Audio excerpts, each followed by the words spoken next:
ओम शांति। 3 अक्टूबर 1969 के अव्यक्त बाप दादा के हम बच्चों प्रति अनमोल महावाक्य।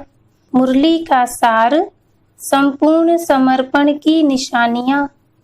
बाबा ने कहा, किसको देखते हो? कौन किसको देख रहे हो? 2-3 ने अपना अपना विचार सुनाया।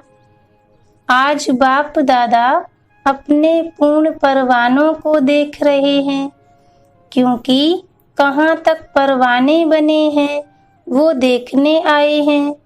वैसे तो परवाने क्षमा के पास जाते हैं, लेकिन यहाँ तो क्षमा भी परवानों से मिलती है। आपको मालूम है, जो संपूर्ण परवाने होते हैं उनके लक्षण क्या हैं और परख क्या है?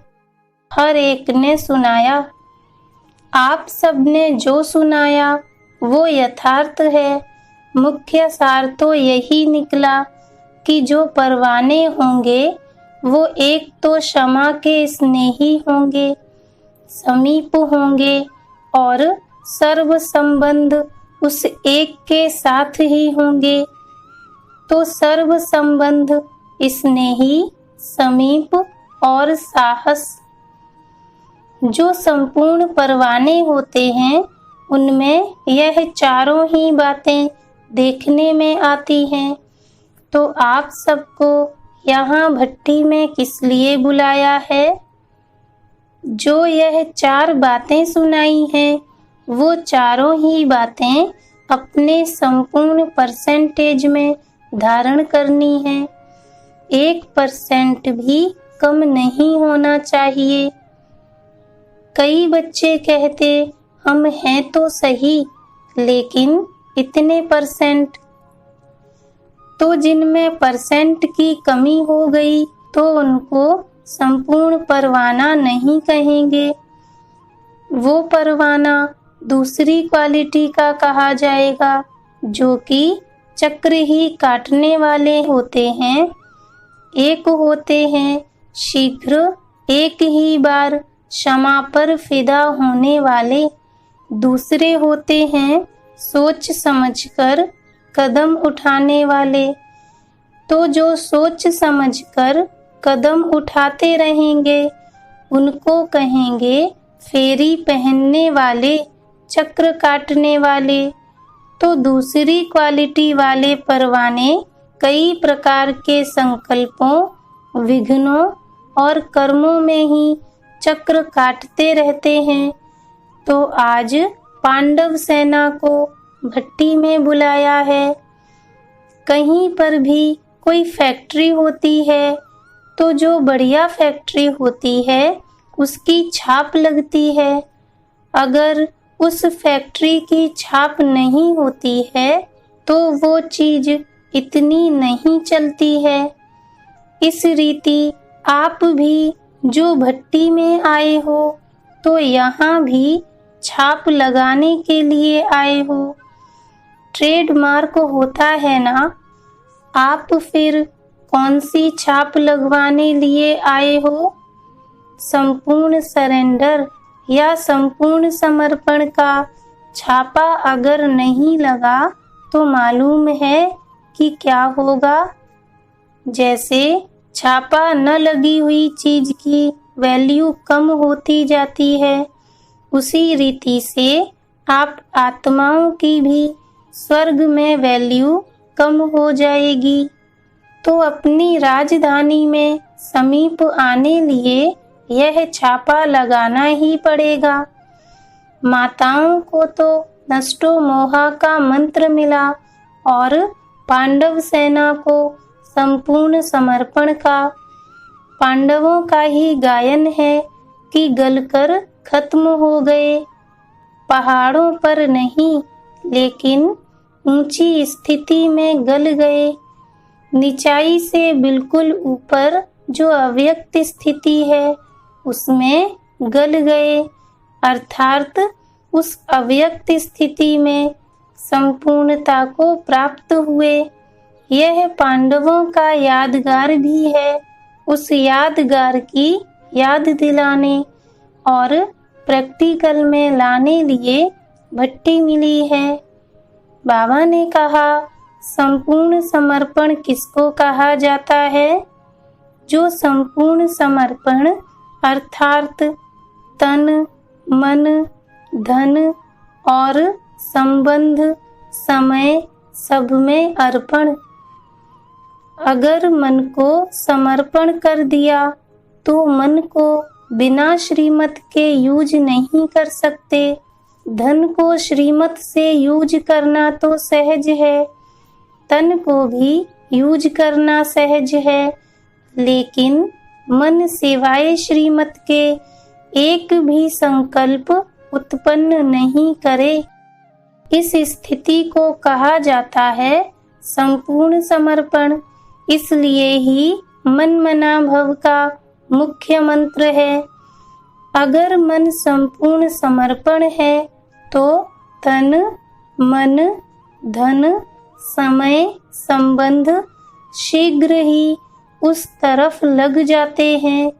तो मुख्य बात ही है मन को समर्पण करना, अर्थात व्यर्थ संकल्प विकल्पों को समर्पण करना।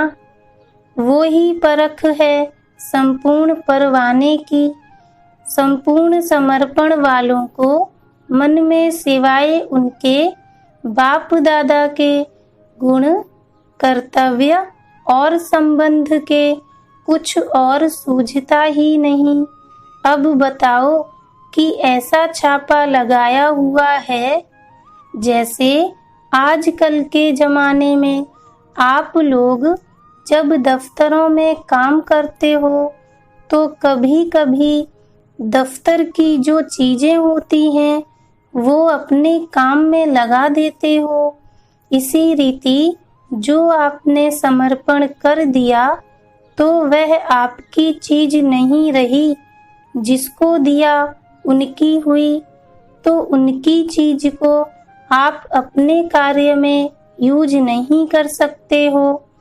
लेकिन संस्कार होने के कारण कभी कभी श्रीमत के साथ मनमत, देह अभिमान पने की मत, शूद्र पने की मत कहीं कहीं यूज कर लेते हो।